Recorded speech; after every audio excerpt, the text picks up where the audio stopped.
Today's guest is Espen Knof. Espen graduated as an economist and worked for 4 years as a music manager at togetherness. He founded Utopia with a small group and a few investors, launching the first festival in 2017. As a pivotal figure in Norway's music scene, Espen believes that an attractive city for young adults requires a blend of culture, nature, industry, and academia. He's outspoken, committed to his promises, and eager to contribute to this vision. Under his leadership, the Utopia Festival has evolved into a significant event where music and society intersect, showcasing both local, national, and international talent. Held in central Stavanger, it's become a symbol of innovation, joy, and community, drawing people from all walks of life together. Espen has always had a talent for organization, driven by a desire to make others happy, and with an optimistic outlook that everything will work out. And now, dear friends, my conversation with Espen Knof. Welcome to the pod. Thank you. Thank you.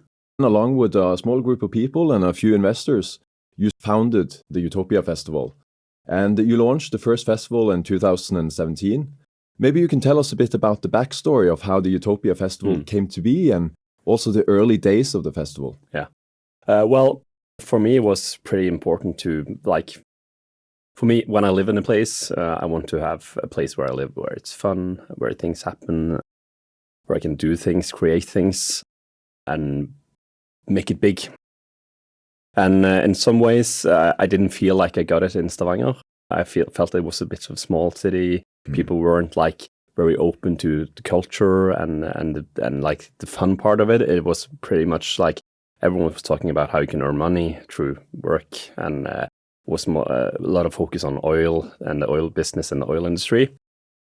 So for me, it was pretty much like a uphill battle to work with music and culture in Stavanger, because all the businesses didn't want to put in money in music, for example. So you always had to be funded by the government or the state or the place you live, or you had to earn the money yourself. But in the end, it's a bit hard, that as well. So when I was at togetherness, I was a bit done with Stavanger. I thought, okay, Oslo, big city, main city, capital of Norway. I got a big job offer in a big concert company in Oslo. I was thinking about moving to Oslo, good salary, get everything I wanted. It was like my dream work job, I think, when I was younger. I was up in Oslo having a contract meeting with them, talking about the future. Pretty obvious that I wanted to go to Oslo and work with this project. But then in the evening after the meeting I had with them, and the job offer was at the table, I just went to grab a couple of beers at a bar in Oslo. And it was pretty calm that day. I remember that evening was like a few people there, and suddenly two guys sitting in the table beside me. I thought it maybe a bit more. I had a few more beers than me. And they started talking to me. They said, yeah, we lived there as well, as we were students in Stavanger, went to University of Stavanger. And we started talking about Stavanger, and then suddenly I asked them, yeah, how was Stavanger? It was boring, individual. Everyone in Stavanger was with Stavanger people. It was like they didn't feel like they had a place in Stavanger through the community of Stavanger. They felt a bit like outsiders.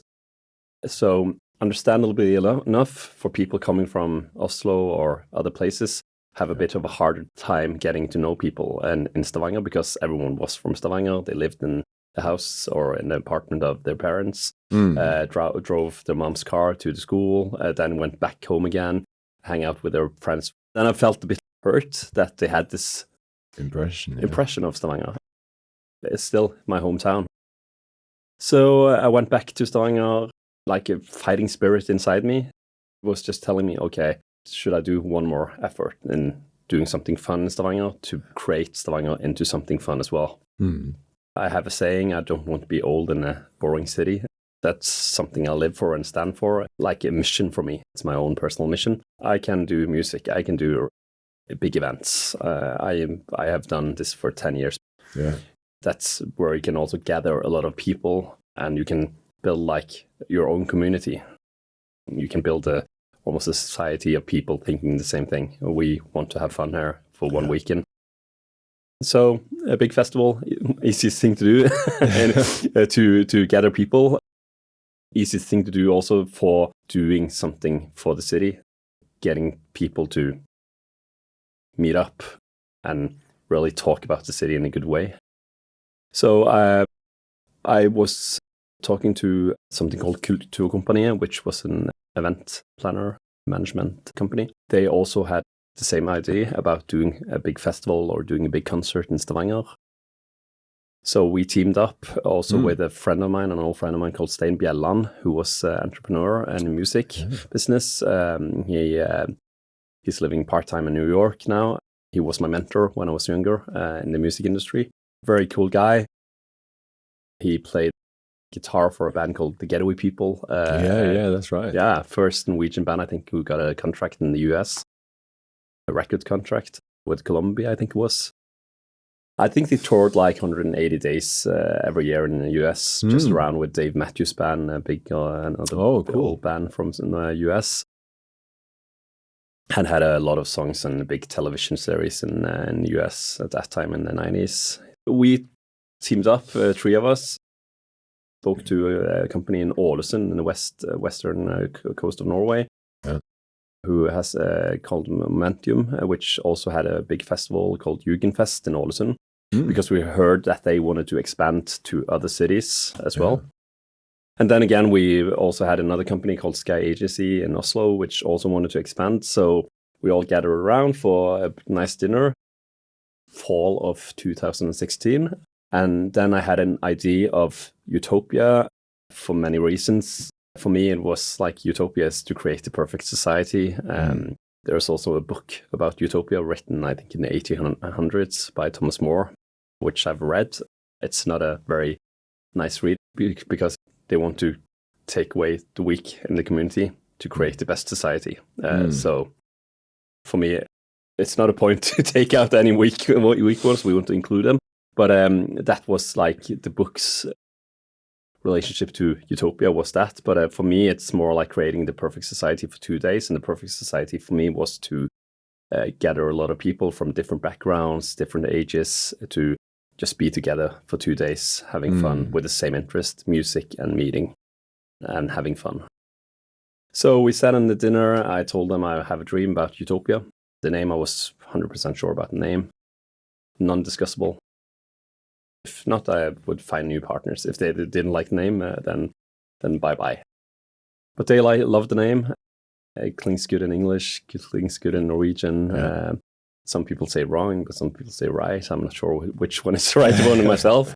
But and then we thought, okay, it's 2017, first year of Utopia. We have to book some big artists and go on from there. There's also like sort of this primal need in people to have this community to come together and sort of listen to music, sway to music, move, dance, and be together. In all societies, you had that. It feels like it taps into this primal need of this community spirit. Yeah, definitely. You can see it from all ages in the history. From the Stone Age, people doing rhythm. Like music is like the rhythm of a heart. Like you have the beating of the heart. And I think everyone has the interest in the movement of the music. So even though you don't like EDM with Kaigo, or you don't like R&B or hip hop, when you listen to music at a party or just friends gathering, I think music is like the connection between people. It's sort of like the glue. Yeah, it is. And you can it's like the feelings of music. You get the feelings out and through the people, through music. Absolutely, yeah.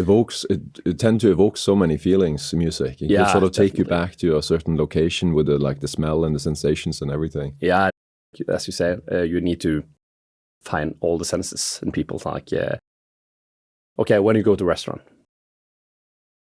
they can have the best food in the world, but if you don't have good service by people talking to you, like the servant people talking to you, asking you, what do you want to eat? I can recommend this. If you have someone just writing down what you're ordering and go from there, and you don't speak to them at all, then you don't get the listening of people who create the minds so you knew like about the food. And if they don't ask you for a drink, then you have a bad visit to the restaurant. And if it's not good acoustic in the restaurant, then ruins the whole atmosphere. Yeah, that's true. And then I believe the food tastes worse.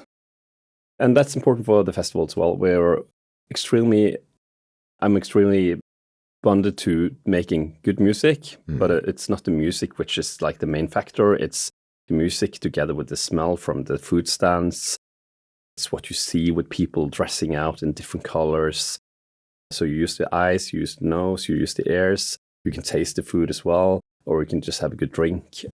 So, and also the movement and the togetherness with people. You can feel it on your skin.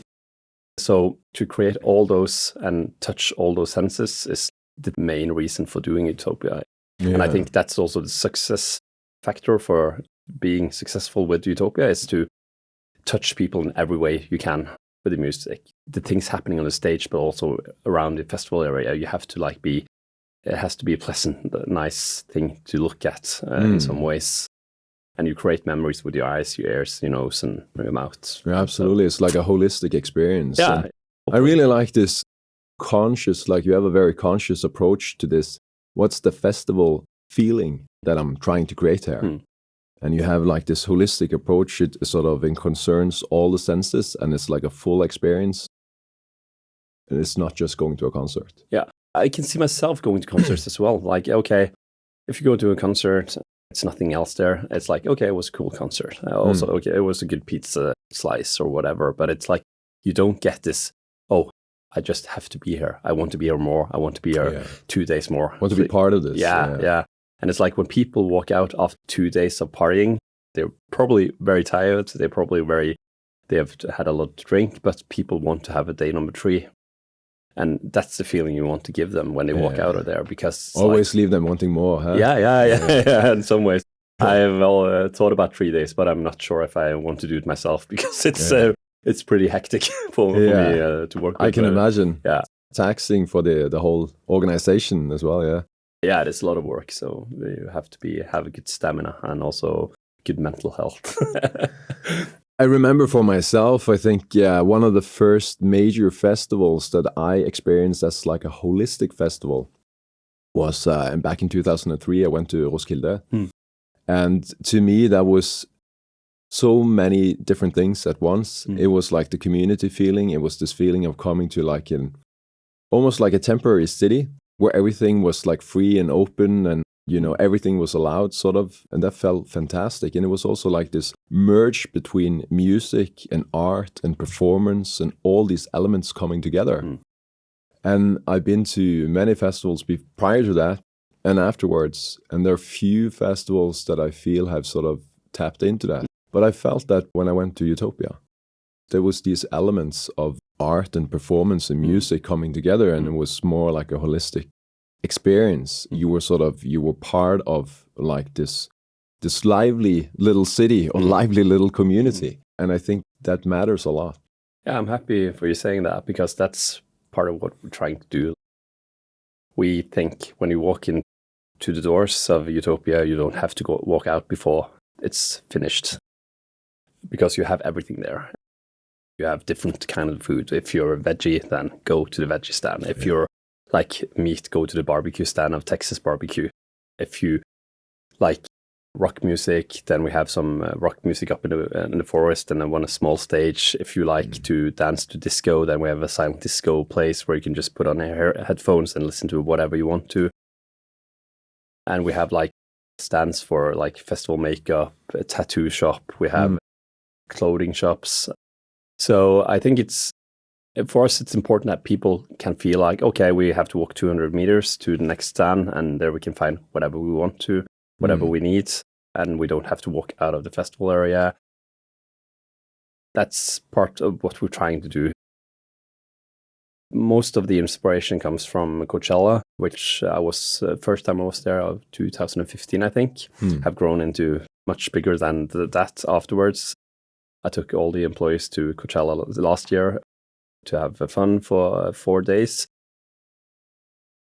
When you're at Coachella, you can just feel everything that you're talking about, like the art. You have the music. You have different stages with different music. You can walk to whatever you like. You have good food from good vendors. So there's a lot of things there, and you feel like those 11 hours just went flying out of the window. It's like when you go back to the house after you have been to Coachella, it feels like I would like to be there for a couple more hours. I could do 2 more hours there, but sadly it's done for the evening. And that's what we're trying to do, and I hope we have created with Utopia, I hope. While we're on this thread of, you've of course been to your own festival, you've been to national festivals, you've been to international festivals, as you mentioned, with Coachella as one example. But what would you say has been the most impactful festival memory, sort of seared into your soul, so to speak? Yeah, wow.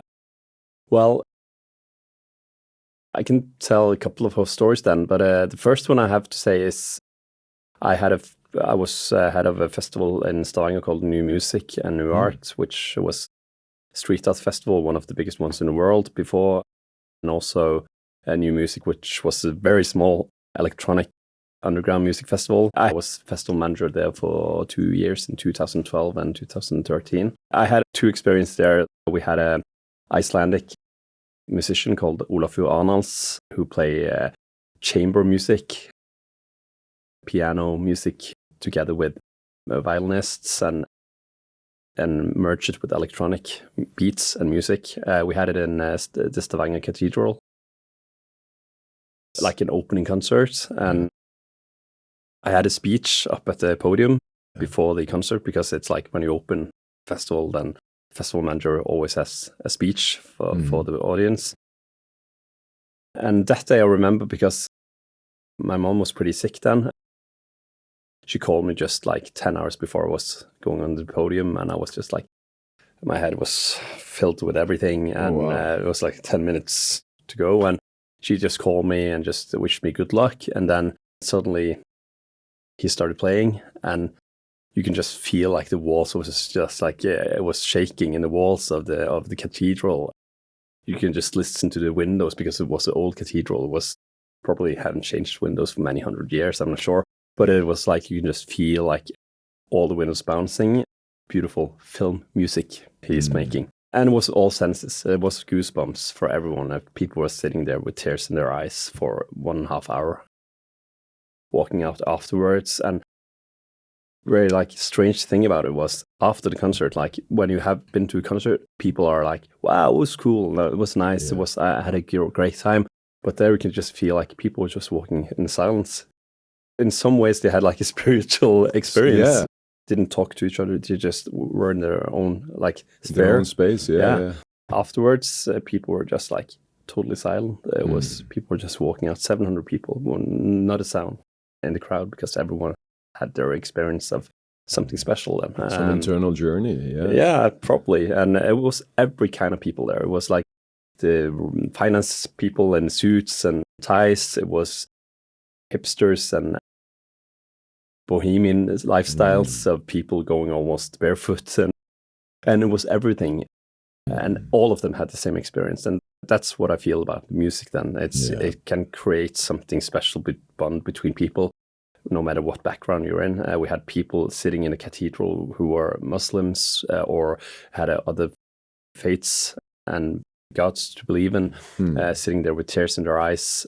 We had people, young people, old people, up to the 80s, who were like having the same experience. And that I feel like it's one of my biggest accomplishments, working with music. Before I went to maybe 2,000 concerts every year. I was to festivals, running around everywhere. The first time I was to Coachella, I had probably 40,000 steps every day for 3 days. And it's just like crazy. Now I'm a bit more focused on, like, when we have Utopia as well, it's like when I'm at the concert, I mostly use my time looking at the people watching the concert, not the concert in itself. Because the artist is cool, the music is fine,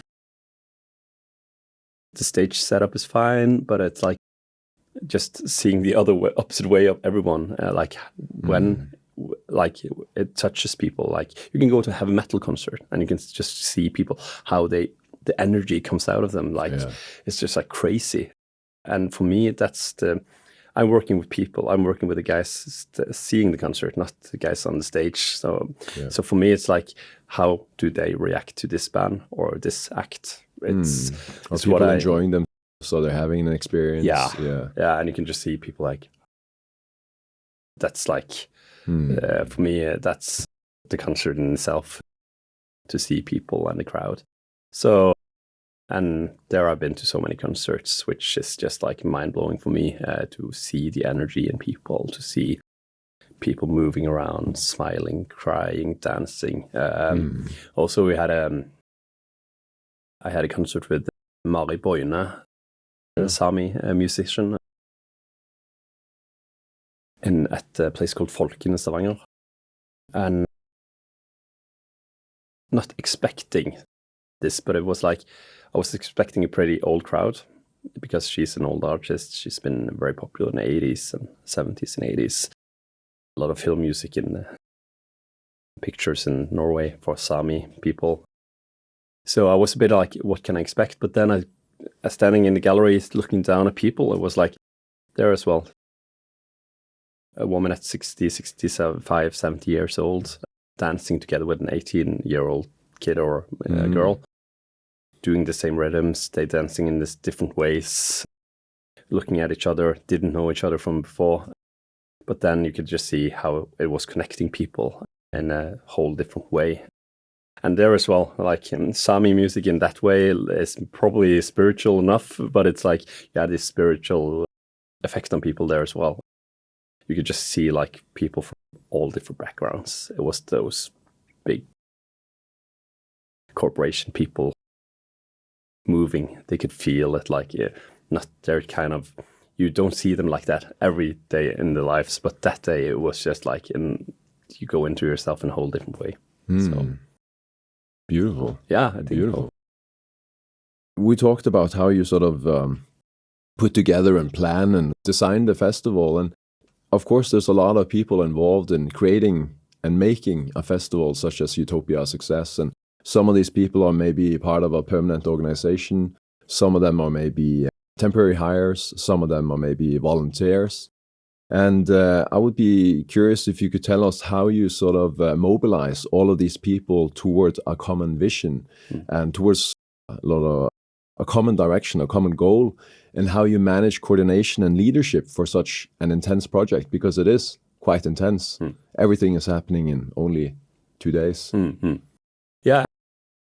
When we first started, it was only myself, basically myself, doing 360 work with everything until maybe a couple of weeks before the festival started. It was pretty crazy. Like, I did all the advancing for artists. I did all the ordering for stage and tech, tents and fences and drinks and food and everything. And then I just left the project over to a project manager for like 2 weeks prior to the festival. But then, as we have been a bigger organization, we have now also, we started Fiskepiren, which is all year venue. So we have like 150 events there every year, concerts, events. That many, yeah. Yeah, I think it's something like that now. I think This year we're going to have approximately 180, so it's going to be pretty hectic for them as well. But then we have 5 full-time employees, and at Utopia we are 3. So it's not the biggest organizations full-time all year round, but then when you come up to the festival, everything goes more up in intensity. We have to have more people. So then we have approximately 40 project managers for different kind of tasks. So we have like one for security, one for bar, one for food stands and vendors, one for stage and tech for stage 1, and one for stage and tech stage 2. And they have been, many of them have been with us for many years now. So they have their regular jobs in other companies. Some of them are full-time employees at Equinor. Oh, really? Yeah, and work in kommune, Stavanger kommune. But then they take leave for a couple of months from their regular job. They take also vacation from their regular job to work with us at Utopia. Because it's, of course, more fun to work with us than in the government. No, because they live for it, they like it, it's in their DNA to work with it. And you can see also that they're taking a leave for vacation for 3 weeks just to work for us. I have one guy who's working offshore. He's always saying no to offshore in August because then he can work for Utopia. So that's a cool effect to have on those people. But then again, we have those project managers. They have people working underneath them as well. We don't have a hierarchy in that way. It's just flat hierarchy. Everyone is doing everything. It's like you have to be a potato to work with events and big festivals.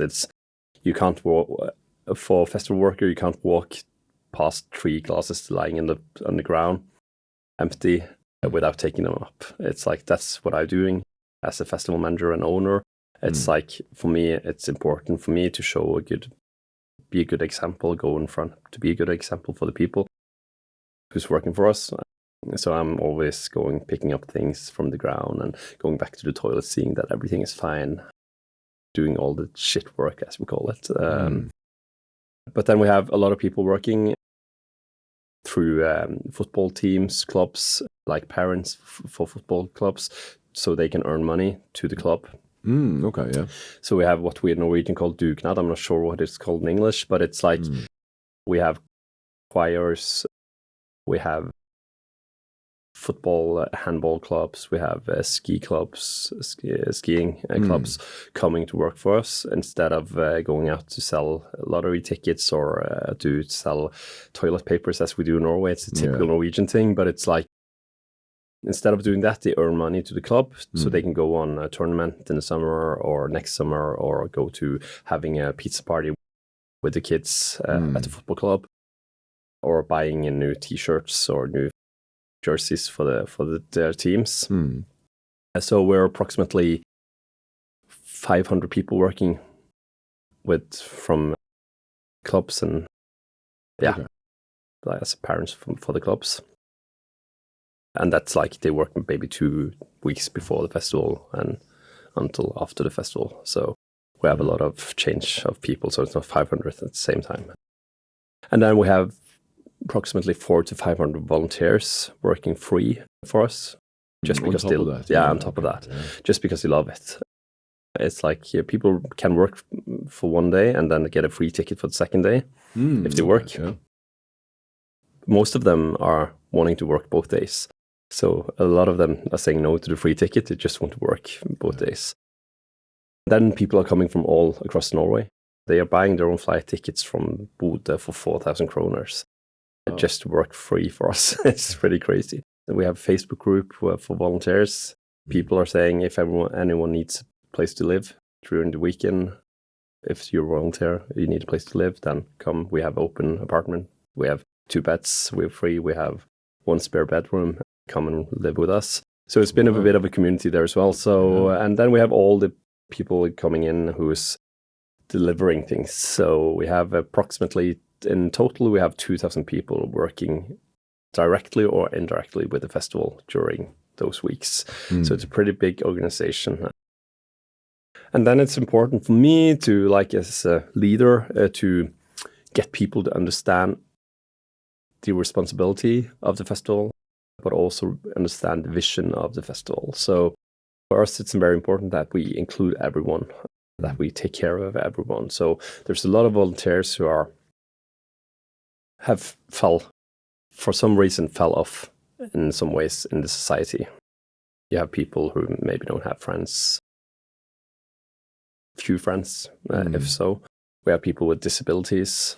We have people maybe just don't get a job for different reasons. And then they use Utopia as a place where they can meet people, where they can gather with people, where they can get a network, where they can get friends for life. And that's super important. Like, that's one of our heart reasons for doing this from the heart. It's like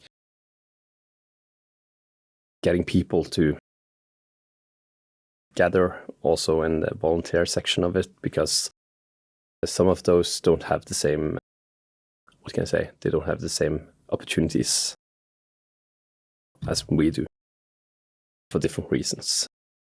Well, that's wonderful. Yeah, that's it's pretty fantastic cool to create that sort of community where people can come together in that sort of way, and I would say enhance their life.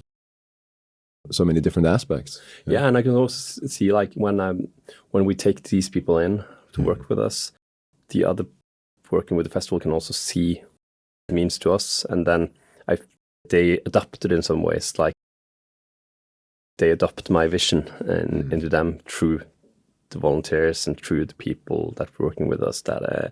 And then it's important for me that they take this further down to the people in the festival, so the guests and the people who's buying the tickets, so they understand that we take care of people. This is a meeting place where you can get to know people. Don't judge people for who they are, but take care of people, whatever, how they look, what background they have, how they act. And that's the not the funniest part of it, but it's so weird because we're a festival who has had like maybe 150, 160,000 people in 6 years now visiting the festival in total. We haven't had one big case of a police case in those years. We haven't had a big fight. We haven't had... So the worst things happening at our festival with 26,000 people visiting is someone gets a bit too drunk, someone has foot problem because they've danced too much, someone faints because they see the big stars, and that's it. And I think it's like, because we are a very like including festival, I think that's helping us to create that kind of... It's like a feeling of love, right? So, yeah, I think so. People are like, you can see we have this place called the meeting bench for people who are going on the festival alone. Oh, really? Yeah. Yeah, okay. where you can go to the bench, sit down, and other people sitting down with you who is also alone, and they get to know each other. So a bit like Tinder for friends. That's in real a life. great idea. Yeah. I mean, you could expand that idea across a city. Yeah, I think so. I mean, outside of the festival as well. I mean, just normally. Yeah. Yeah, that's I think a good it's idea. because it's like when you're alone, then everyone is looking at you a bit weird. It's like, yeah, why are you alone? Sometimes when I'm going to eat lunch for myself, just to work with myself in my space, sometimes I go to fine restaurants eating lunch just because I love good food. But then it's like I sometimes feel a bit like, oh, are people looking at me now because I'm sitting alone? Everyone is sitting 2 and 2 or 4 and 4, and here I'm just sitting alone for myself eating this nice food. Do they think I not have anyone to share it with? But it's like when you go to the festival, it's just to see the people, take care of other people. And it can be on the bench, we have also people sitting alone, and then there comes a group of people starting to talk with them, and they go walk from the bench together. Yeah, so they include them in the group. Yeah, and include them in the group. That's my vision. And in the end, it's coming out through the people of the festival, buying the tickets, and I think that's great. Yeah, it permeates everything, basically. Yeah. I think we're touching a bit on sort of your leadership philosophy here, on what we're talking about now. Maybe other aspects of your leadership philosophy that you can share with us other than what we've touched on so far? First of all, when I employ people, whether my festival or I have different companies as well, not just the festival and Fiskepiren, but also different companies, when I hire people in, the resume and the CV, I'm not looking at it a lot because I think competence and the skills can be made in people who are just the right people. If you're not the right kind of person, then I'm not hiring. I need to feel like they can relate to what I'm thinking and doing. And the skills I can manage on everyone. So when we did a Fiskepiren hiring, then for the general manager, you can see we have worked with this venue, we have worked with this similar venue. You can see all the resumes with people, great resumes on people who worked with everything. But you need to have that relationship as well in some way. For me, it's the most important what kind of human being you are. And if you're not the right human being, then I don't think we can work good together because you can take what I'm thinking or what I feel like. And you can do it into the job you're doing. So I think that's important. Also, the mindset of learning people how to do the shit work as well. Yeah. Because so many people are so focused on what's in their, like, what's in the contract or what kind of role. Work role description or And I'm just pretty sick and tired of hearing people saying that's not what I'm supposed to do. If you're in a business and you see 2 coffee cups standing in the kitchen and you don't, or in the sink, and you don't take it to wash it because it's not my cups, then you won't do the extra job for me as well. It's about accountability, I would say. Taking responsibility and being accountable for like the whole thing, not just for yourself. I'm accountable for this being a success. Yeah. And I think you have to see the whole organization as one. You have to see it as one organ. And if I'm not doing this, then the heart stops. Yeah. If you're going to have a meeting and I go from the meeting room with a lot of paper lying on the table, chairs standing all over the place, and I know you have a big important meeting, then it's not collaboration, it's not a good teamwork, it's not a good team spirit. So you have to have those kind of impulses as well. So when I'm hiring someone, it's like I'm just saying this to everyone. This stands in your description, but behind that, it's a lot of other things as well. The worst thing is people complaining about it. It's like, then I don't think you have it in you to succeed in that way. That's also very important for me. And also hiring people who are probably 10 times better than me in everything I'm doing. That's the best part of it. Because I'm saying to my employees, I'm telling them all the time, you're the best at what you're doing. I'm not going to tell you how to do things. This is your skill. I'm not telling people you tapped the beer in the wrong way or you need to go to that table now. They have to see it themselves. And probably if I'm saying go to the table because they need serving, they're probably going to say to me, but Espen, I've already asked them. That's my mindset. So I'm always trying to get the best people. Yeah, hiring for aptitude rather than skills. Skills can be taught. I think that's a valuable lesson. Yeah, I think so. Of course, you can't be an engineer over the night. But in my business and what I'm doing, that's the most important thing. You can have 10 years of school and the best grades ever. But it's if you're then someone looking down at a table when you're talking to them and you're going to be a salesman, then it's not going to work. Yeah, it's not going to work. It's pretty easy. You're not the right one for me. When you find the one you want to live with for the rest of your life, then I'm not checking on the boxes like you see on the American movies where you check on like a nice car, they have money, they have like those kinds of things. It's about the values of the human being, which I'm looking at. And if we have the same value sets, then I know it's going to be much easier to adapt into who's going to take the clothing machine or washing machine. The details can be figured out. But the ground values is just the most important thing for me. We've touched on a lot of topics, and we touched on this a little bit earlier, but I want to drill a little bit deeper if we can. What's required to create this sort of professional production, and how much learnings and planning and setup can be reused and reapplied from previous years to the next year. You talked about some of the project managers, they're there several years and they sort of have a clear understanding of their role and how they're going to do things. But then again, the organization is very big, 2,000 people in total. How much can be reused and reapplied, and how much do you have to sort of customize to every year? The framework of the festival, we pretty much settle it already every year. It's like, okay, this works. We have the same entrance, we have the same fences going around the area, we have the main stage at that place, we have the second stage at that place. That's like sorted out. We have the main bar here, we have the VIP tent here. Everything like that is like, it's easy, but you always do small adjustments and everything. It's like, okay, you have to have a bigger bar because there's 200 more tickets sold because we're trying to expand the area.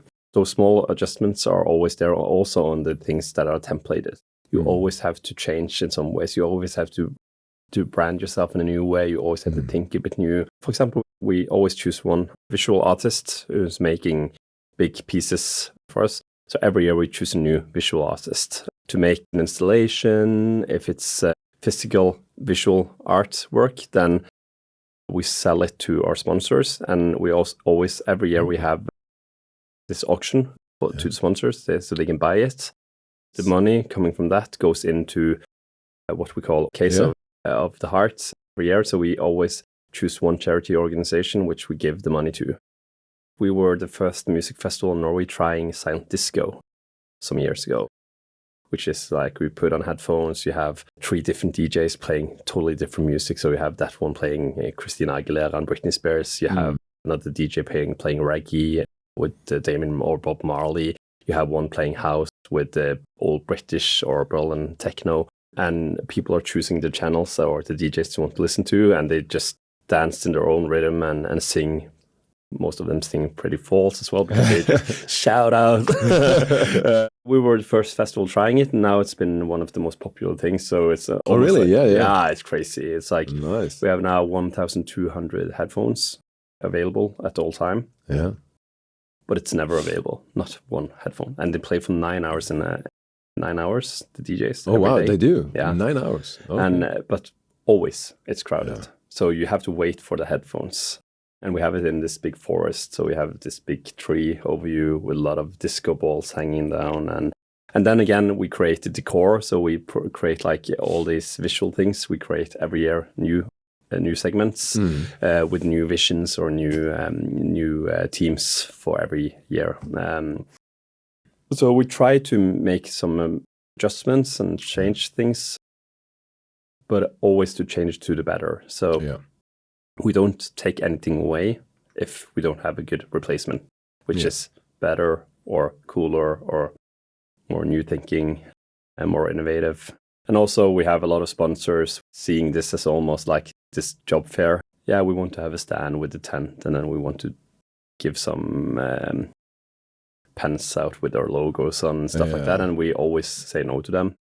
So I imagine that must be quite difficult to sort of strike the right balance between working with these partners and these sponsors. Like, what would be a value add to the festival and what would be sort of against our values and our mission and what we're trying to, the community and the spirit and the feeling that we're trying to create. Yeah, it is hard, but so many people have now seen the festival and what creates success for them. We have the biggest bank in Norway, DNB, the Norwegian bank, which is it's the main sponsor for us. They do not tell anyone about money, bank, finance. They don't talk about it at all. Yeah. It's all about branding. It's all about what we can create for the festival goers and the guests, so they have the best time of their life. So they have this big stand with festival makeup and glitter. They have a photo booth where you can take photos. It's not I think it's logo at one place at the stand, but that's the only place there's logo. Other than that, it's just people to remember. I think I was at this place doing this, and it was DNB who did it for me. The contrast is so big between sort of the festival feeling and this like corporate branding sort of it thing. is. It's like and I don't think like if they want someone to apply for work there, I don't think they get any applications afterwards if you're going and giving them a pen. Yeah, a pen, yeah. And you wake up with a pen inside your pocket, but what is this? Yeah. Sometimes we're also like this marketing company for them. So we create the ideas. Sounds like a lot of fun. Yeah, it is. Sort of exploring all these different avenues at the festival. You also shifted the location from You used to be at sort of the new concert hall, and now you're at the sort of the wider area, the park included, at the old concert hall. And I would imagine the move would relate also to scaling the festival, making it larger. So I would be curious if you could speak to how you think about scaling and your ambitions for the festival moving forwards. First of all, it's very important for the festival to be in the city center, or as close as we can be. We don't want to anyone to take a train for 30 minutes and then walk for 15 minutes more. We just want people to have easy access to the festival and also have a bit of a more clean, what can I say, a more city clean. Like when you've been to Roskilde in Denmark, it's like, if it's raining 2 days there, then you have to have big boots and you can't almost be there because it's so mud dirty, everywhere. Mud, everywhere. Luckily for us in the park we're now, it doesn't get muddy at all. That's important for us, that they can walk out of the festival as well with almost clean shoes. There's not so many areas in Stavanger where we can host so many people at once. You probably have to go pretty much outside the city center to a big football stadium, but then again, you lose the charm of the festival. You lose the vision of the festival. Yeah. The core almost. It's a big park with a lot of trees. It's wonderful with all these trees. Yeah, I mean, it's definitely adding to this atmosphere. Cool. And instead of then having like football seats, empty football stadium seats around you, surrounding all the area. Now we have come to the place where we sell out every year. Done it for 3 years now in a row. Yeah. Just not trying to be too greedy, to be honest. It's like just trying to create this for some more years. We can't expand the park more. It's not possible. So I'm thinking we're just going to be where we are, the same capacity approximately as we have for the recent years. Sometimes you just have to be pleased with what you have instead of trying always to have something more. We have a company now it's running from 3 to 5 million kroners and plus every year. And I don't want 10 million now. It's fine for me. We have a good, solid company with good, solid economy and a good reputation. And the reputation is more worth than 1 million in some ways. Speaking of the festival feeling you're trying to create, we spoke about how this all came to be. What's driving you now and what drove you in the first couple of years? Has that changed? The grand vision is always driving me every day in everything I do. I want to create something good for the region I'm living in or for the city I'm living in. It's important for me to see it as a whole. With Utopia, it's just the same thing. I want to create Utopia even better every year. So 1 year when people are standing in big lines in a bar, then next year they're not going to stand in big lines in a bar. Then that's a target for me. So it's those kind of small things that drive me. How can we do this better? Continuous improvement. All the time, and not be pleased about what you have in that kind of way, because then I think it's going to be boring. The day when we just say, okay, this was the festival, great success this year, we do exactly the same next year, then it's like, okay, then bye-bye. Yeah, then it's finished. Yeah. Then I can sell it to someone else who wants to do that kind of thing. There's no excitement if you're just maintaining and doing the same thing, It's super boring for me. Yeah. So, but I know a lot of festivals are doing that. People working with festivals where like you can put it into, I call it adrenaline junkies. We just love the adrenaline of doing festivals because you have to have this high intensity mind. I'm pretty sure when I was younger, I had ADHD, as we call it in Norwegian. I just had this big adrenaline rush for something. Tested myself a lot of times. Didn't get anything. That's probably just in my DNA or in my genes. But there can be days where I just see dark on everything with the job. It's like, I hate it. One sponsor has gone out. One sponsor said, no, we're not selling tickets that day. Oh, we didn't get the artist. The competitors got the artist I wanted. Sometimes I'm just thinking, why do I want to do this at all? Why do I do this to myself? Because I'm lying awake at night just thinking about the sponsor I lost, for example. Then the uphill comes again, and you can see how people are excited about the festival. You are in a good meeting with the sponsor. They're saying you're doing a great job, and everything is turned around again.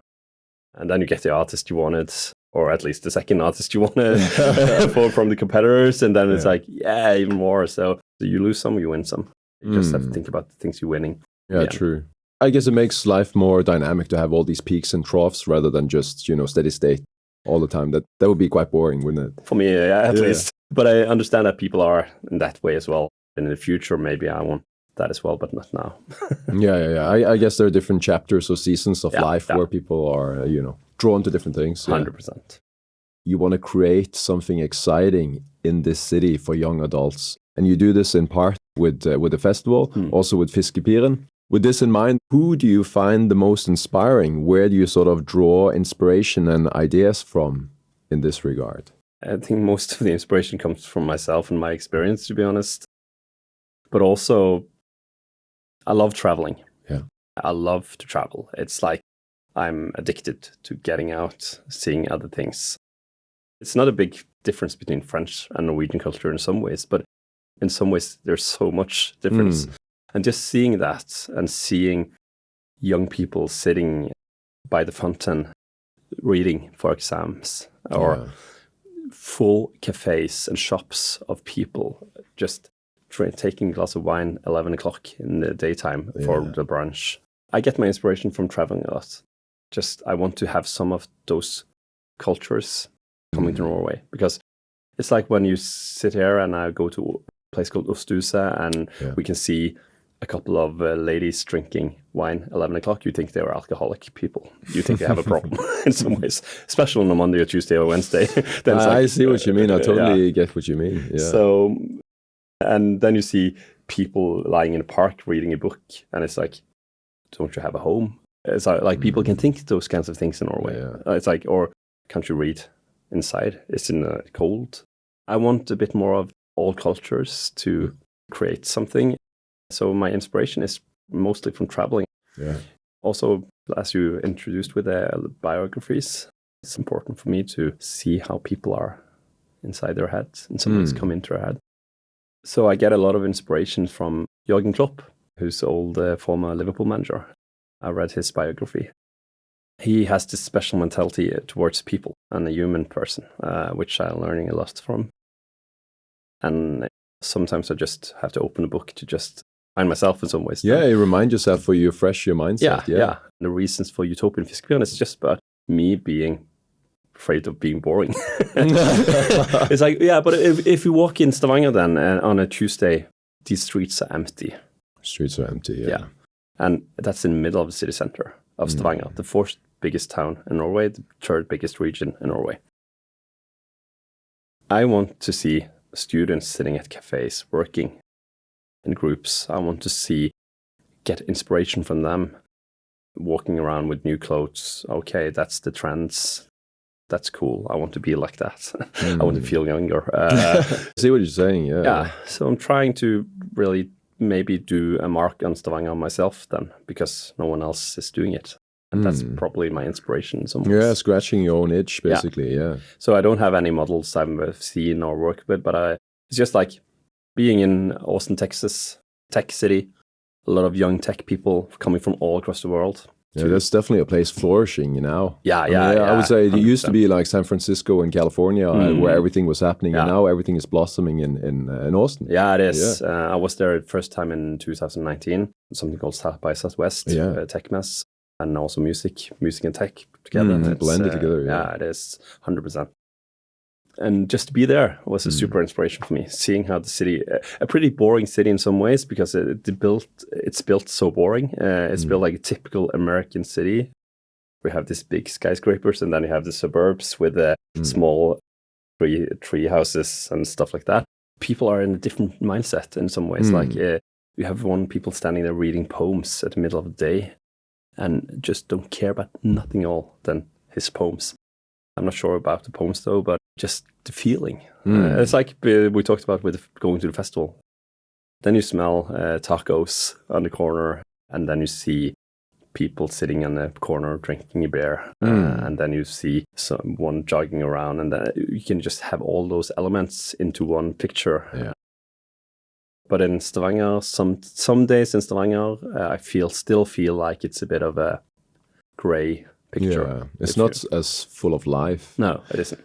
Some time back, I worked in this consultancy company, this international consultancy company, and there was a lot of people coming from all over the world to work on different projects.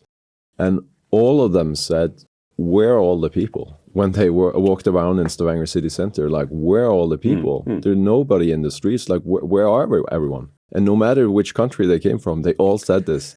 And it got me really thinking, like, we should definitely have more of what you're describing, you know, more of these different happenings and things and avenues, and facilitate for people to create life in the city center rather than either doing the same thing that they always do, go to the same restaurants and everything, or just simply staying at home. Yeah, 100%. And I think you have those two students there. That's their kind of impressions, and they are just from Oslo. Yeah. So it's not even another place in the world. It's actually just Oslo. It's just a big city. Another city. And I think it's divided into two things. It's, as they said as well, we're pretty individual in this city.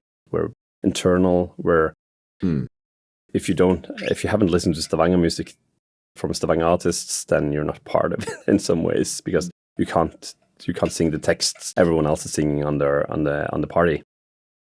So I think that's part of it. And I also think the principles of Stavanger from the 1800s were that Stavanger was supposed to be a villa city with villas, big houses. I think that's part of the problem, because we have so many big houses in this town with so many big gardens. You have, for example, me and you, we have a family, we have kids. If I lived at 80 square meter apartment in Oslo, in 4th floor, with 2 or 3 kids and a wife, then I don't have any choices.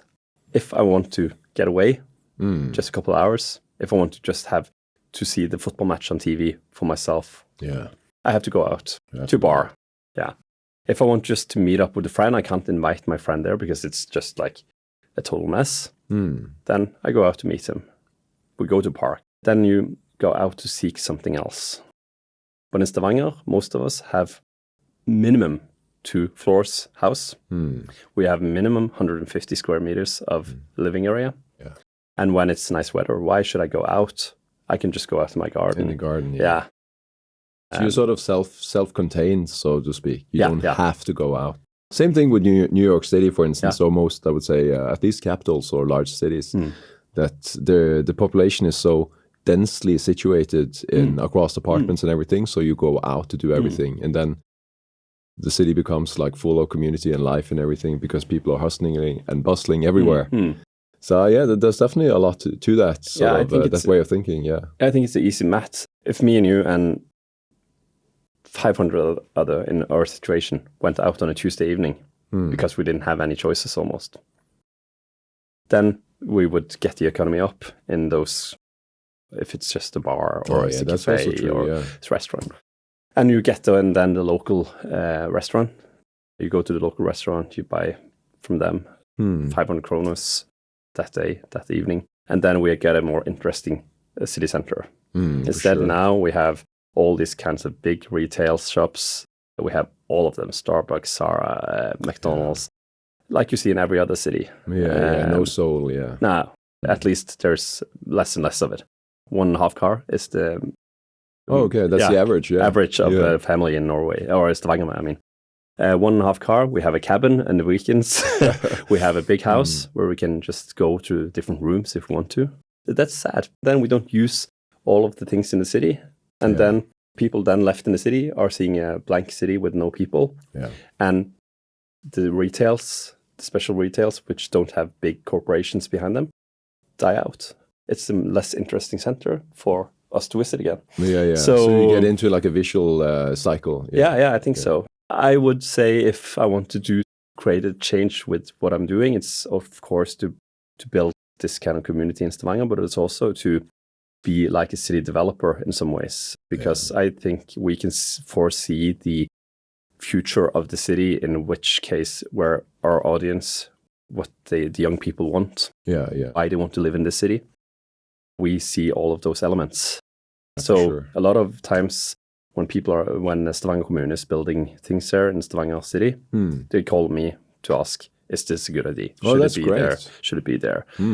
What should we have to make you want to do things in that area? And I think we're seeing some positive change with Stavanger East, that area around Larvik Brygge with Innovation Dock and all the apartments there, and then next to togetherness, and you have some parks there, and people meet at the parks. There are different events around and in togetherness, and you have all these people living in these small apartments. They need to get out. So you sort of there are some pockets here and there of the city that are fairly recently built out, where we are seeing some of those positive changes. Oh yeah. And it's not to paint the picture black, because it's so many great things happening, but it's just to have those kinds of, okay, can we do a bit more of this and a bit more of this? Maybe things will be even better. Absolutely. What's happening here, urban lifestyle, and the people going to work are coming from India or from the US. Why should they choose to go to Stavanger? Why should they choose to live in Stavanger? You have to have reasons for them to look towards Stavanger. And then Stavanger East is the best example to show them, because here people are, as you're saying, living in small apartments, going out. They have to meet each other. They have to see each other. They have to get to know each other to really have a good time with themselves. And you're a bit forced to do it. And I think that's super important for building that community. And like, yes, you mentioned New York. Yeah. It's one reason why I love New York. It's because I can go down from the third floor down to the ground, and full of cafes and shops full of people, at least there were. And I think that's what giving me the reason to go there. Yeah. That's so why we pay a lot of 1,000 kroners to stay in a cool hotel or apartment in Brooklyn, for example. Going to Greenpoint, being there. I feel just like, I'm home. So, yeah, absolutely. Taking inspiration from traveling and bringing it home, bringing those pockets of culture and energy back home. Yeah. So we can have a bit of it here as well. I want to shift gears a little bit, and you're part of several other companies, both as an investor, in some cases as a board member. And I picked up that along with a group of people from Stavanger, you've also gone into esports. And you're an owner of the 777 Esport Club. I'm quite curious about this, and maybe you can tell me more about this endeavor, and maybe the results so far, and what's next. Where's this going? Where's this heading? Well, I'm not sure, to be honest.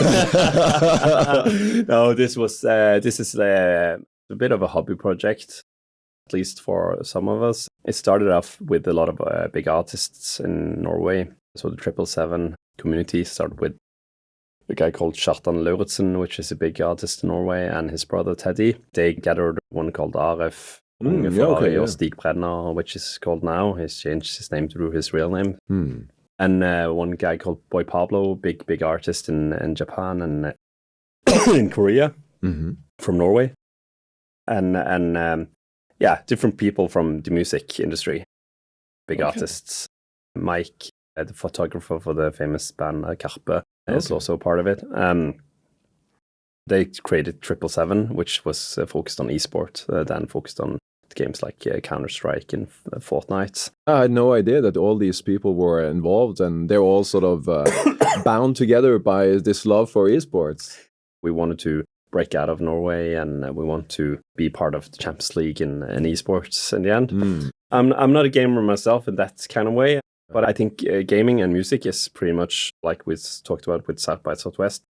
Tech and music is bonded together, and for me it was an important strategic choice to develop into esport and gaming, because I can see a lot of future of the music is also based on gaming and vice versa. And if you look at, you can look at all the FIFA games from the early beginnings of '98, how much focus there were on music. So when you go back now and see, for example, Blur, the band Blur from the UK, the song 2, that was a FIFA song. Like, oh, really? Yeah. A lot of people are thinking about the game FIFA when they hear woohoo. Yeah.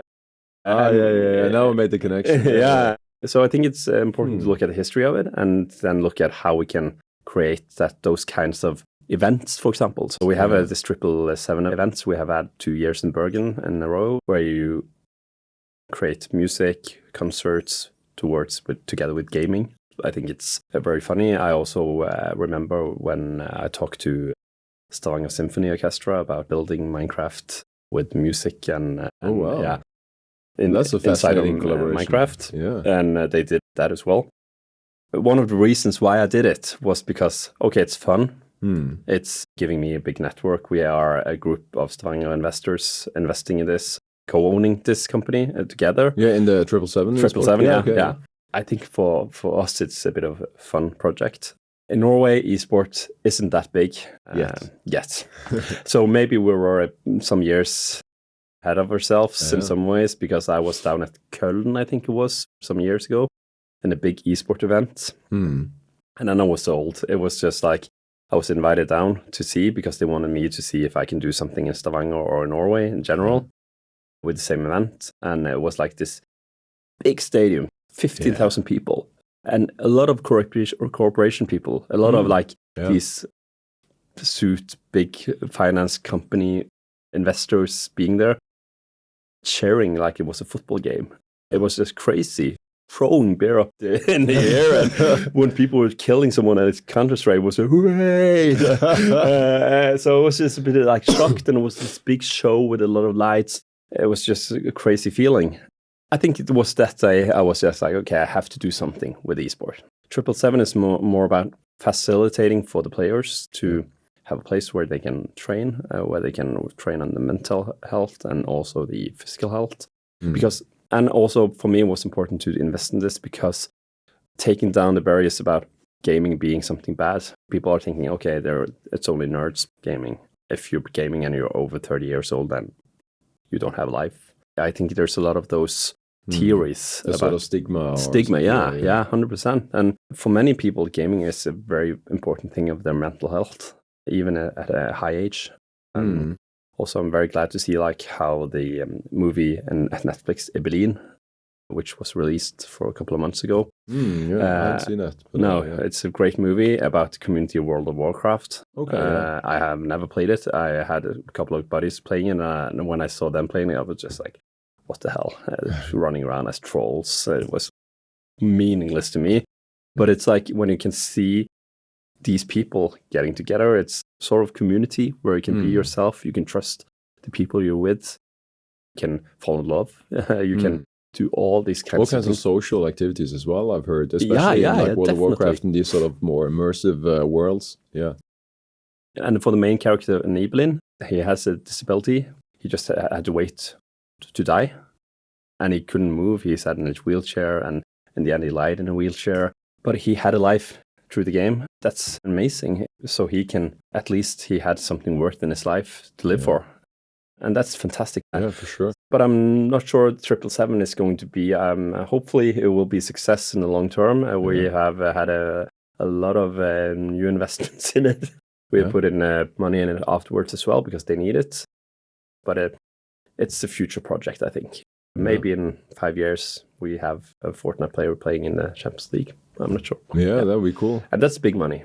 That's a big investment again. So yeah, esports is massive. I mean, I haven't been to one of the events, but I've seen a lot of, I would say, both documentaries and sort of live video, both from, let's say, from the US, where it's massive. It's when you look at it, it's sort of like looking at basketball final games or something. It's just enormous. And also in South Korea, for instance, is amazing. It's so big, and it's been big for like since the early 2000s. And people are in the millions and millions watching it live, and getting the same sort of reaction and engagement as you get from, I would say, more traditional sports. And I would say the lines are blurring more and more between esports and I would say more traditional sports. So I can definitely see this as becoming a huge thing globally. I mean, even larger than it is today. So it would be, I can definitely see that it would be fun to be a part of that wave, so to speak. Yeah. Yeah, it is. And it's like they won the Norwegian League 2 times in a row, the team in Counter-Strike. The model of the company is pretty demanding because we give salary to every player we have as a football club. It's like built as a football club. We have a sports manager, we have a director, we have commercial director, we have people getting in sponsorships, and we have a place where they can go and train, playing basketball or just training in the gym. We have to make sure that it's just going to work for more years, and because it's like you buy players from other clubs, you give them contracts, you sign them from other clubs, and the other club gets pissed off because you took their best player, and the sports manager is sitting there creating his best team, and like, okay, I have to have a good sniper. So we need to go out to the market to find that. Yeah. So it's I'm not sure I'm talking about the right thing here, but impression I have of it is that we're working like that. So for me, it's just super fun to be part of, and to see how it develops, and if it's going to be a big club in the end, then fantastic. If not, it was a fantastic project to be part of, and a meaningful project. We have also invested in girls gaming, because that's also a stigma. Girls aren't gamers. They're doing the dolls and stuff. You are grown up to think that that's the roles of the girls. But yet again, it's like you say, in South Korea, you have these big clubs and big teams, which is a girl team, which is bigger superstars. Any superstar in Korea, they're walking around in the city center, and people are just like crazy about them. Fainting and getting autographs and everything. The whole shebang. Yeah, so looking forward to people doing that to me when they see me play FIFA. Next year, maybe. Next year. Shifting gears a little bit, once again, you've been involved in several companies. We talked about some of them with Fiskepiren, with 777 Esports and others as well. But you've also been busy in your private life, getting married, you have 3 kids and so on. What would you say is the biggest challenge that you faced, and how did you overcome it? The challenge of being a family father and working a lot, and having also this kind of you have to take care of everyone, not only home as family, but at work. I'm trying to take care of a lot of people at the same time. That's just how I'm built up. I feel bad if I have to cancel a meeting, for example, because I don't have the time to do it. Feel bad if I cancel because I can't come to a birthday party because I'm out of energy, or I can't go to the gym because I don't have the time. But then again, it's just to try and get everything to get up in some ways, and try and please, especially those who are closest to you. One of the biggest challenges in the daily life is to say no to dinners, parties, traveling, because I have to be home because my oldest son is playing a football game. Yeah. And I'm a coach there as well, so I've said yes to being a coach there as well. So and he's 9 now, so they need a lot of following up. There's a lot of trainings and a lot of games. You have to drive to the games, and it's not only in the neighborhood anymore. It's like you have to drive for maybe an hour to get to a game. Yeah. So that's one of the daily biggest challenges, and I feel very bad for my family sometimes, because I have to go to London next week. I have to. I'm staying in London one extra night because I have to do some meetings, or I'm going to Oslo. When I go home from London, I have to go to Oslo also for one night. And then I have like a 1-year-old kid who I have been a lot with now, because I've been to daddy leave. For the first time, I took real daddy leave. I haven't done that before. Before, I was just like, okay, take the kids to work, and I have them at work. And when I wake up, I give them to someone at the workplace and the office, and then on to the next thing. Have them in the meetings and everything. But now I just said, okay, I have to take a real daddy leave because I need it myself, and because I think now it's the last time I have a kid. Then I want to have a good memory of it. Feeling like I haven't been there 100% for the kids at all times. I should maybe say no to more things, going out to things and traveling. Sometimes it's been unnecessary. Sometimes I'm just saying yes because I'm afraid to say no. It's tough saying no, isn't it? Yeah, it is. Yeah. On the bigger picture, it's been like we meet a lot of bumps on the road, as everyone does. So 3 years ago, my mom took her own life after having a really tough time for many years with mental health. Sorry to hear that. Yeah, it was pretty rough because we didn't expect it at all. In some ways, we knew she had a hard time, but it's weird when there's a lot of people who are having mental health issues who are just having mental health issues finished. But we also always had good times with her. So it was like every time she had good periods, we were having fun, traveling. We could leave our kids to her in 1 week for 1 week and go traveling because we knew they had a good time. She would take care of them in the best way ever. I just think it was too much for her in the end. So she took her own life at home, and my mom and dad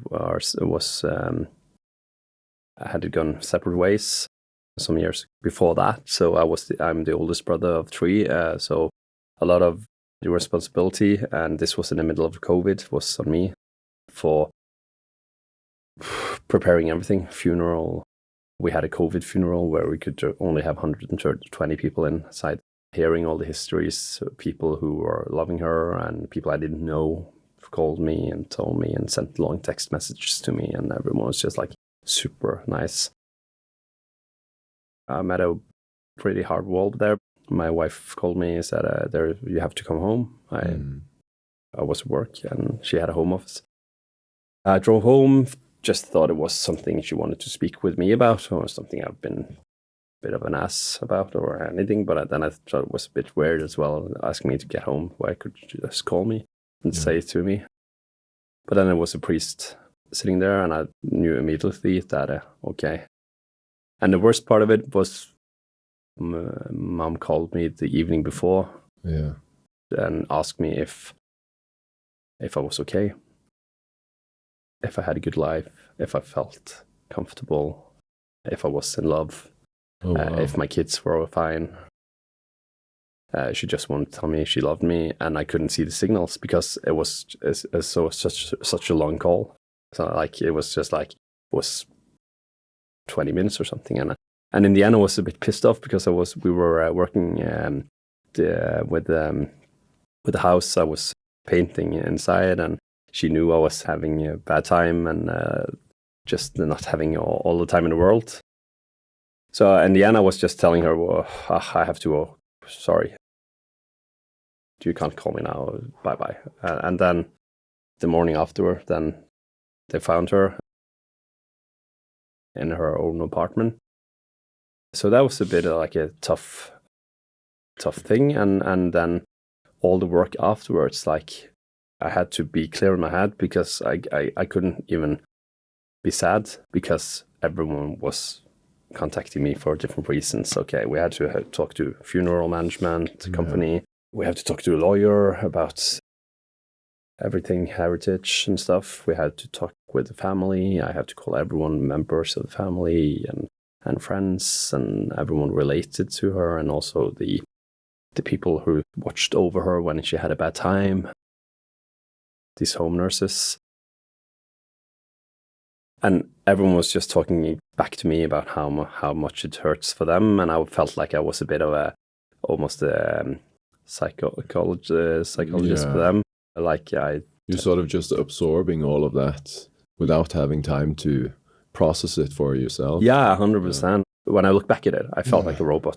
Then it was the apartment because the police we couldn't go into her apartment before they have done the research. Because when it's suicide, then they have to take everything into account. It was just so many things, and then I didn't get to process it before maybe in 1 year after. So the summer 1 year after, I was just where you have a cabin where I was grown up. It's just 30 minutes drive from here, where we were all summer before when I was a kid. We were there from May to September almost. So even when I went to school, we just drove from the cabin to school instead of being from home. So I was just sitting there alone because I was there working a bit. And then I just felt like, oh shit, this is real. I could smell her and still in the linen in the bed because we hadn't changed anything. This old pictures were still there. One of the coffee cups with their lipstick marks were still there because she had a mental health issue. Then she always wrote down everything she thought about all the time. So I just suddenly found her papers lying in a drawer besides her bed there. And then I just completely shut down. It was just like, everything was just like, okay, this is real. And then I think like what I've learned during the way is missing someone, for me, maybe not the worst part when it happens, because then it just happens. But it's like everything you go through your life where I wanted my mom to be with me in some ways. If it was me and my wife fighting, I could just take a quick phone call, tell her everything. And she would understand, and she will support, and she will back me, and she would say, okay, go home again, speak to her, say this, da da da da da. Or when my wife got pregnant again, someone to share the good news with. She was always the one calling me, saying how proud she was of everything I was achieving. And then all these things, and then Christmas comes, and then the birthday comes, like so then you just have this empty space, and that's why I always say, when you lose someone close to you, there will always be this empty chair in some ways, always standing there, and the emptiness is always going to be there in some ways, and probably in some more years it's going to be even bigger and empty space. It's not like you, because you just feel like it's so much more real. For me, it was important to get to talk to someone about it. When I was growing up, because of my mom, I remember me and my dad was always like, we don't talk about this so much, because there was a bit of a stigma around it. She was, for example, having an alcohol issue sometimes, and then it was a bit of stigma, like when she rang on neighbor doorbells and asking for them for wine or something. I've always been like, okay, we don't talk so much about things, and that's also been part of all the other things happening to me. So if I feel sad or lonely or depressed, then I don't talk about it to anyone, even not my wife. I just go in and keep it for myself and trying to overcome it by myself. But for the first time, I needed to go to a shrink. I felt like that time at the cabin, I couldn't stand up on my feet. I couldn't almost breathe. I was having a panic attack.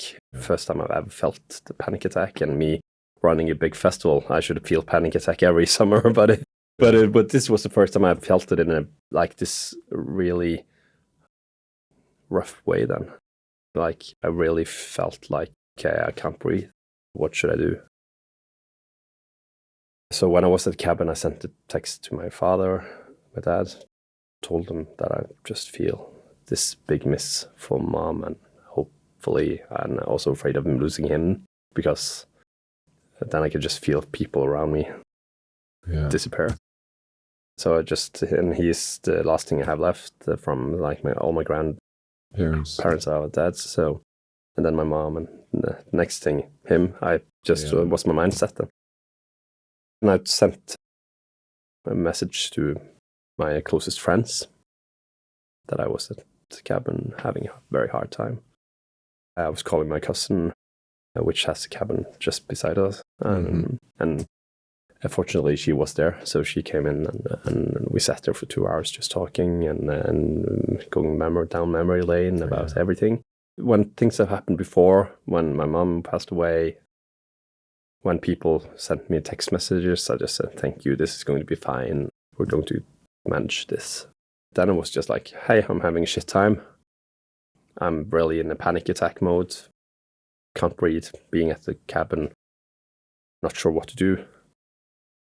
Please, can you just say something? It was a bit of a crying for help. So I went to Shrink, talking to them about my childhood and how I grew up and stuff like that. So that was probably my biggest challenge of my life is still on in some ways. It started in August 21 when she died. It grew in 22. In 23, I felt a bit of relief because I've spoken to people. I've been open about it and trying to work with it. Work through it. Yeah. December 23, we got a kid. So everything he's doing now, I'm just thinking, okay, what would mom do if she would laugh? She would smile. She would love that. All these things, like where you have that empty space now. And his first Christmas, his second Christmas, All those things where I know she would be there. When we're at the cabin now, also with the family, going to swim or going out in a boat. She hated to sit in a boat when I was driving because I was always driving too fast. And she had anxiety about it, and she didn't like it at all. But then again, first time driving a boat, she's not there to scream at me, slow down, slow down. And I was just like, it's a bit of an empty space as well. But that year is also going to be the next year and the year afterwards as well. So we just have to try and meet that in some ways, because those empty spaces are there and in every way. So even if it was really hurtful that time and bad, and as I always try to say, the challenges are still with me on it, and will probably be that for a lifetime. Losing someone is a big surprise. Every time you need them, they're not there anymore. So I still have mom on my favorite call list, and sometimes I call her because I don't realize she's away. Oh, yeah. Yeah, and just speak on a speaker with a girl from Telenor or something, or Telia. And I just speak after the beep. And sometimes I just call on purpose, just to feel like there's something there. At least not everything's gone. Yeah, definitely. It takes a lot of time to process these sort of things. And I think also the support network around us, friends, family, people acquaintances and so on, when these sort of things happen, the typical thing is that people are there to support you when it happens. But as you say, and as it has been for you, it takes some time before it sort of really hits you, or before you can really digest what has happened. And that might be much later. But the support group is usually there to support when it happens. And they tend to forget that there might be perhaps even more need for it later on. And then it's sort of on us to call out for that help, because they will not think about it maybe 18 months later that maybe they're still going through some process there and they need my support. Yeah. So it's really weird. Just the week after the funeral, why is no one calling me now? But yet again, I can just feel myself so much in it in some ways, because when things happen with my friends and I hear about someone's losing someone or something has happened, then you are there. Then it's like everything is just happening. I'm buying this morgenlevering, which is bread and juice on the entrance and at the morning day after. But then again, it's like I feel okay. Maybe this is what I can do now, and I need to I just needed to understand also the other people around me for why they didn't reach out. The way that you respond to this in terms of, as you spoke about from your childhood, you're sort of keeping a lot of things locked inside. I guess over time it sort of builds up to a certain, like a pressure cooker. And at some point there needs to be like a release, which probably relates to your personality type. You spoke about earlier that you mentioned you felt like you had so much energy, so many things you wanted to do. You mentioned like maybe you thought you had ADHD or something like that. I mean, could you speak a little bit more to or describe your personality type rather? Yeah. Like what is your personality type? So many things. No, I'm very caring for people. So if I were to say one thing about me, it's probably that I'm generous for everyone. When I walk through the city center, I speak to everyone who's speaking to me. I'm taking time. If it's the guy selling Asphalt magazine, which is for people who fell outside, I just talk to them, buy them a coffee, ask them if everything's okay. I gave a Christmas present to one of the guys who was selling. So I feel a bit like a second mission for me in the world is trying to help some people having a better time in their lives, even if it's just for a second or two. Yeah. My personality type is I'm pretty open to people, wanting people to everyone around me to have an okay time. But I'm also energetic, very energetic. I think also seeing smiles on people's faces is things that give me energy. And that's, maybe it's egoistic thinking, okay, I give this one coffee in the morning and he smiles at me, I get energy back. I'm not sure, but and I'm pretty ambitious, I think. I think big, but I dream big, but it's not always that I'm trying to do it big, but I'm in some place in the end. I started a thought with, okay, this is where I'm going to be. This is where I'm aiming at. Yeah. And if I'm coming here, then it's not a downfall. It's just this. I took it as far as I could. Yeah, exactly. But then I just adjust my ambitions a little bit if I can just meet it. Very caring, wanting people to feel well. That's kind of the things I'm using most at work as well. Just caring for other people.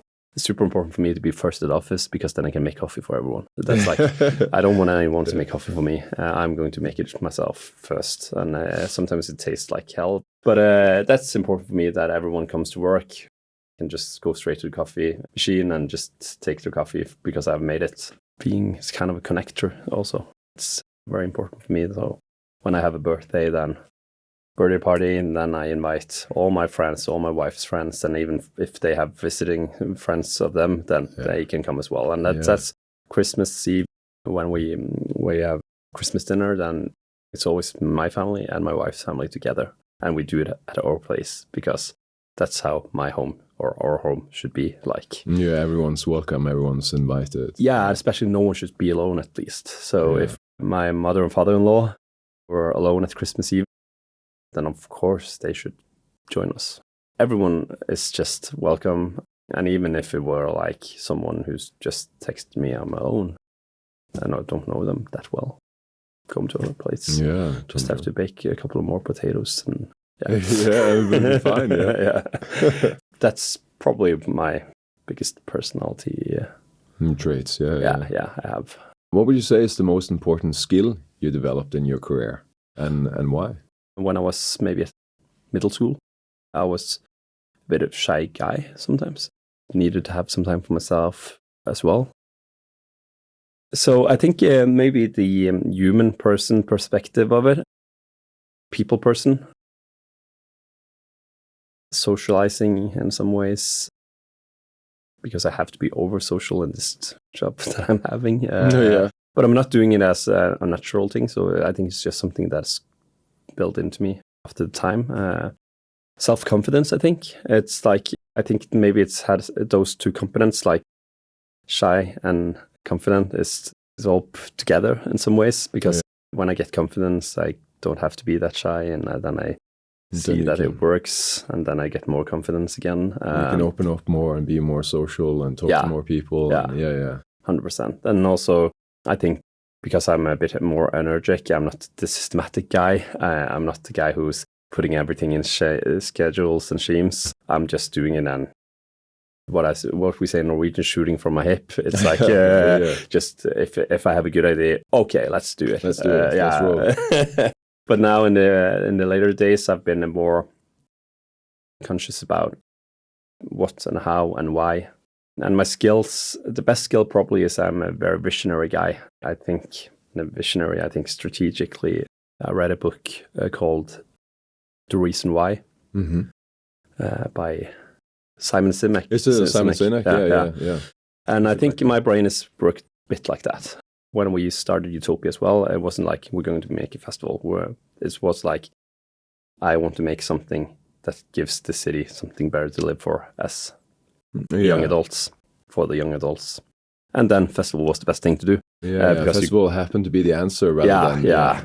So we started out in the inner circle with the vision of why we did it, and then how we did it, how we should do it, and then what we do. And I think I'm a bit built like that. So I got the book from a woman I know, and she said, read this, I think this is just you. And I read it and I was like, okay, I can understand why, because everything I'm thinking in my mind and also writing down on paper is also some of the things that was in that book. in some ways. It's beautiful to read those kind of books. It's like coming home when you read sort of pieces of your own mind, so to speak. Yeah. It is, and you should also be challenged a bit. So I like to also read some books that are more challenging towards my view of things. Sure. I'm also very... a bit of both. Yeah, and I think it's important for the community we live in now. It's so polarized. It's so... You get hated for having some opinions, or you get hated for not having opinions, or you get disliked, or you get cancelled and everything like this. And I'm not a politician at all, but I'm a bit like, the society we live in now should be more open to having different kinds of opinions without being labeled as anything. And it's not about right or left on the politics sides. It's all about being a human being and understanding that why people are thinking this way. Absolutely. I'm on a political side. I could say I'm from the left side myself in some ways, in many ways actually. But I think it's super important for the left side then to listen to why people are thinking this way or another way than me. Why has the community or the world society come to where we are today, where you are either with us or without us, instead of thinking in some kind of togetherness around it? Because you have now with US, for example, I love US. I've traveled there at least 2 times every year to different cities. Last in LA with the election now and Trump and everything. It's like we have to understand why people are voting him. We can't just say you're voting wrong. Like, why the fuck are you a MAGA? Like, it's you have to in some ways understand why they are and why they are voting him, and you have to understand also that they are voting him. Like. Because you have to be open to people having a different opinion, and then you can sit around the table and speak about it in a good way instead of fighting about it. Instead of saying you're voting wrong because you're voting him, or you're voting wrong because you're wanting Kamala Harris. Instead of saying those kinds of things, you have to say, okay, why are you? And is there any ways you can understand me as well for wanting Kamala Harris or Donald Trump? Yeah, discourse is very important. And I think we definitely, at least in the last, let's say 8, maybe 10 years, things have gotten very polarized, and we've lost the ability to have a proper conversation, a proper discourse, explore different opinions, and listen. And I would say it's the hallmark of an intelligent person to be able to entertain a completely different thought without taking it fully on board. You can just explore it, listen to it, try to understand. Doesn't mean you have to take it fully on board. You can if you want to, but it's not like you're being captured by a new idea if you just listen to it. No, it's not. I think that's really important. And you don't have to always try and change that opinion. So, like, it's not a fight. It's not a competition. Okay, you can understand why. Because I'm in a situation where this and this and this, and that's why I feel like I have to vote that and that. Yeah. So, to an example, I was out on town some years ago. It was late night. I was going to grab a kebab. I was just sitting there, and one guy come over to me and asked me, "Where are you from?" And I was just like, "I'm from Stavanger." "No, which country are you from?" "I'm from South Korea, adopted, blah, blah, blah, blah." "Yeah, you should get out," he told me, a drunk guy. Yeah, and I was just like, one of those things, okay. He was mad because I didn't listen. I just ignored him then. So, and he took my phone and he threw it in the wall. I crushed it. Really? Yeah. People standing up, and I could understand that this guy just felt he had some issues. Because he also, when then a woman came to support me and she said something bad to him, he just fucking this and that. Yeah, so many bad words. All the time. Took a deep breath. I'm not a fighting person at all, so I'm probably the one running away if there's anything. So don't take me to war, because I'm just run the other way. But then afterwards, I was just walking out, and he came after me. And in the end, I was just, "Hey, my name is Espen.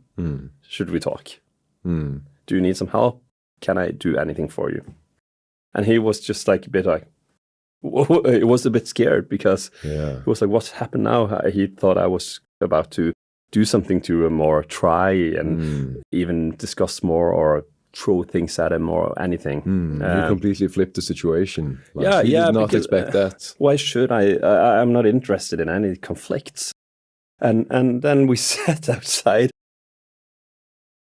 a place called Romsegården, Oh yeah. and we sat on the stairs for maybe in half an hour, and we talked, and then I got to, and I listened to him and what he told me, and he told me this lifelong history about everything that was wrong with his life except me being from another country. There were so many layers underneath his skin of things that he had processed for so many years. And in the end, we gave a hug. I think he even added me on Facebook afterwards. And I could understand that there was so many things that made him come to me that evening saying something like that. It wasn't mad at me. It wasn't mad for me being me or for my skin color or for being from another country.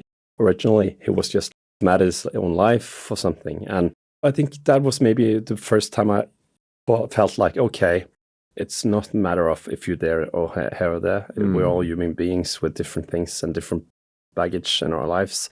We have to handle it in some ways. Some handle it in through wanting to be mad at something. Some handling just like closing in, like I'm doing. The first thing I think everyone needs to see is their own self and how they are themselves, and be humble and think about, why am I saying these things? Why am I acting in this way? Yeah. Super important. And I do that every day. If I've been at a meeting and the meeting went bad, okay, why did the meeting go bad? It wasn't because of bad coffee or the other person over the table. Maybe it was because I wasn't having the same energy that I had the day before, or what energy I can have. Then I need to process and think, okay, what did I do when I had this fantastic meeting the day before? Okay, I went to training 7 o'clock in the morning before I went to work. I ate breakfast instead of waiting until lunch to eat and running out of energy. I was having a bad conversation with my wife the morning night before. Yeah, and stuff like that. Tired because my kid held me awake. The most important thing and the thing I like and about human beings most is being humble and to their own selves and their own lack of things and the plus sides of things. There's this saying that everyone is fighting a battle you know nothing about. And I think the story you just told is a good example of that. You know, he had some struggles, some things that he was fighting inside, and it just happened to come out in that way. Could have come out in different ways with different people, but for him, that was how it materialized. You know, being conscious that people everywhere, wherever they are in life, all walks of life, everyone is, you know, fighting something or struggling with something at different points in life, different intensities, but it's all, you know, affecting how they act, how they talk, how they behave. 100%. A lot of people judging, you can't feel this way because this is not a big thing. It's like that's the worst part maybe. It's like, you know, when people are telling you that you shouldn't feel that or you shouldn't be like this because you just have you were bullied for 1 year at high school. Why should you be? I have a friend who was bullied for 10 years in a row. But it's like we have different personalities. We meet things in different ways. And I have, when I hear things, I can, bad things about myself, I can hear this much, but someone can tolerate this much. Someone takes it really serious. Someone takes, if they talk about different skin color or different religion or just a different person or you look ugly.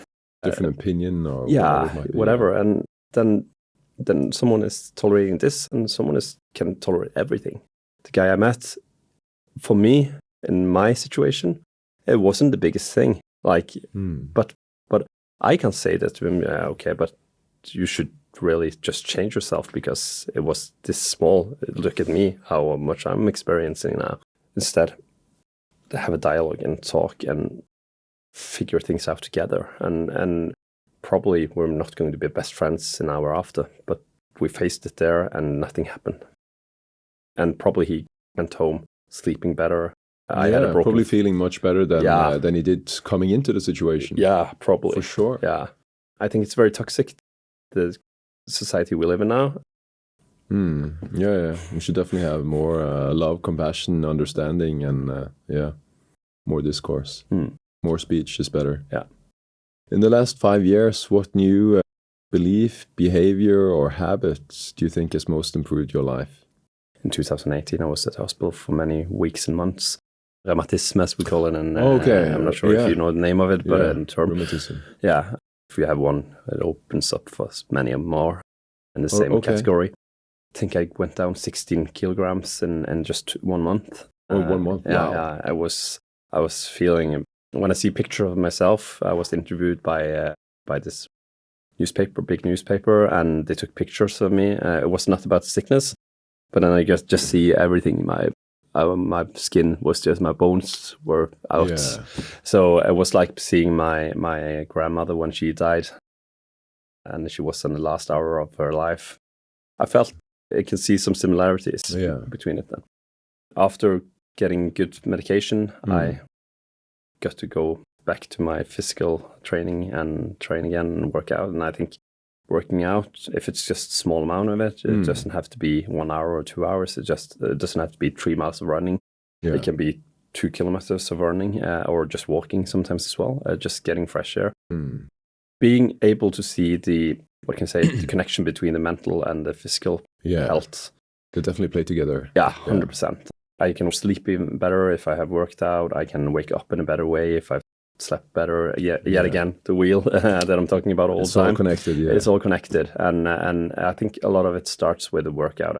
After my mom had her issues, and I saw also many of her friends and the people she connected with in these institutions. Yeah.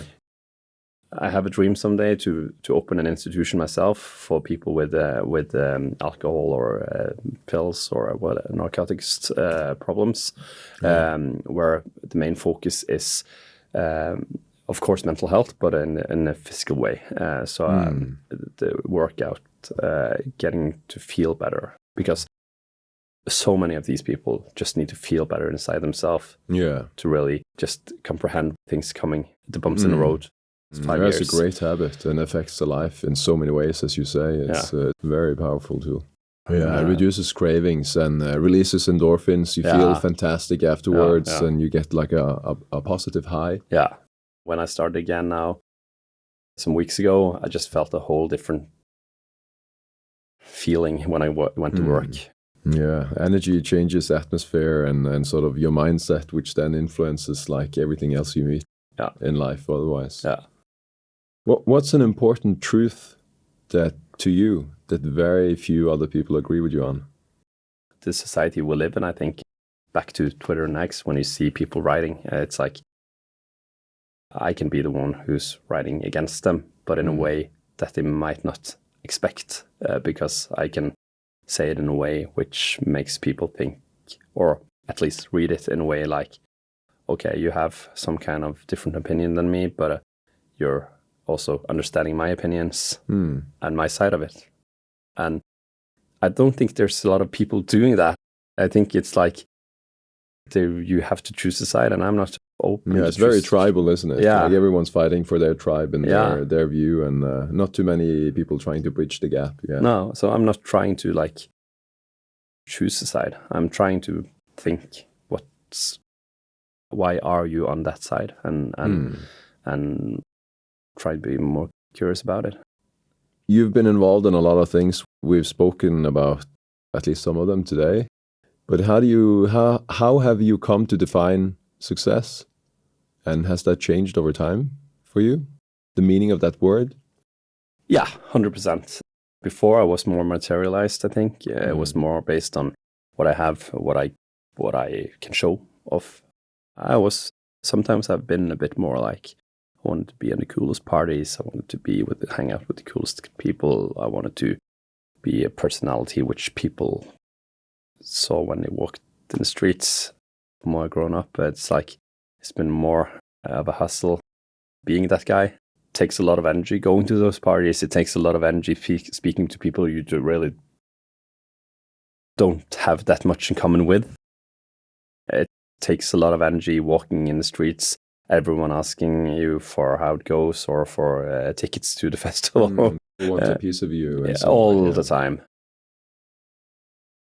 People contacting me day and night for everything. Also, I think some of the success I've thought about before was working more is also better work. I'm not sure about that anymore. It's more about knowing myself now in a whole different way. Before, I worked almost every evening, every night. I worked, sat on a MacBook, writing things, anything. Just working all the time. Now, when I've been older, I feel tonight I don't have the energy. Then I don't need to work. So listening more to your body, really. Yeah. I think my success is more about doing what I can do when I do it and do it in the best way possible then, and not trying to force myself into to force it. Yeah. Because then I don't think it's success at all. Now I'm happy to have okay companies. Things are running well. I'm not money driven. I'm driven about creating something, and if I can create and work with something I love and earn money from it, then it's perfect. I have a good family. I have a house and a car and a cabin. I'm the typical Stavanger person. Success for me is more about feeling good with myself and what I do, and feeling like when I go home from work, then, okay, I've had a good day today at work. Now I can go home to my family and tell them about it. Yeah. Let's zoom out a bit and focus on the big picture. If you could get one message or image out to the world, what would it say or show, and why?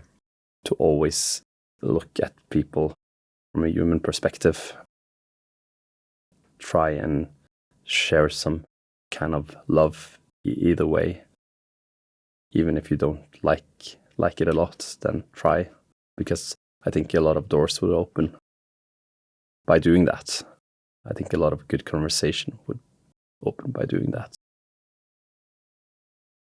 Bit of a cliche, but a peace and love is all I want. But it's like, it's easy. I want to live in a community where we can live in some coexistence in some ways, and wherever you go, it feels like a good place to be. Maybe a hand reaching out. I have a tattoo which I made myself in some ways, the ID. Oh, nice. Yeah, this is me. I have an ID, a light bulb, and this is my hands and my eye. So I'm watching and caring, even if it's storming around you. And it's not about a person, it's about the life itself. So, yeah, how to approach life, basically, yeah. And then it grows and plants and goes green from there. Oh, wonderful. Have you sort of designed it or drawn it yourself? My ID, and your ideas? I have an artist who have drawn it for me. I see there's another one on your left hand. I changed my name to Knof. That was my mom's birth name. Oh. This is K. And there's nature, which is, for me, very important. Just having nature and going into nature is helping me a lot in processing things in work and personal life as well.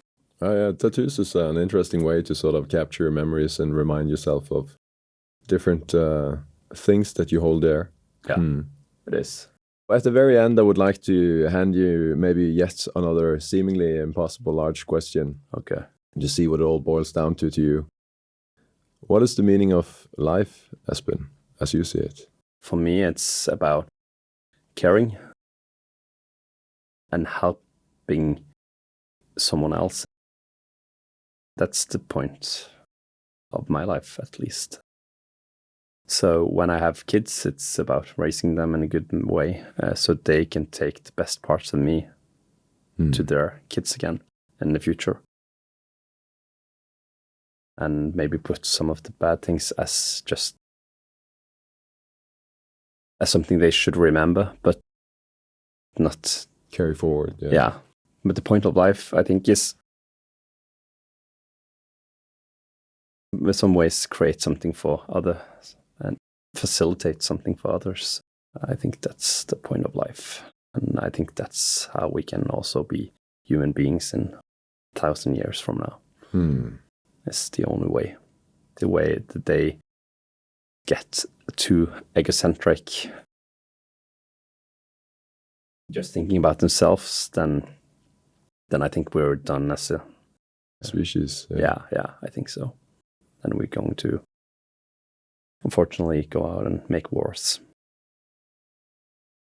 So find something bigger than yourself, make something creative, do something for others. I think that's a beautiful way to end this. It's been a pleasure, Espen. Thank you. How can people reach out to you? Where can they find you online? How can people... Business-wise, so reach you? LinkedIn, Instagram, myself, Espen, I think. Find me, mail me, call me, whatever. And not only always responding, but trying to respond as much as I can. Excellent. Well, thank you so much. Thank you. If you appreciated that, then click here for more content like this. Go on, click it. And don't forget to subscribe. Be well.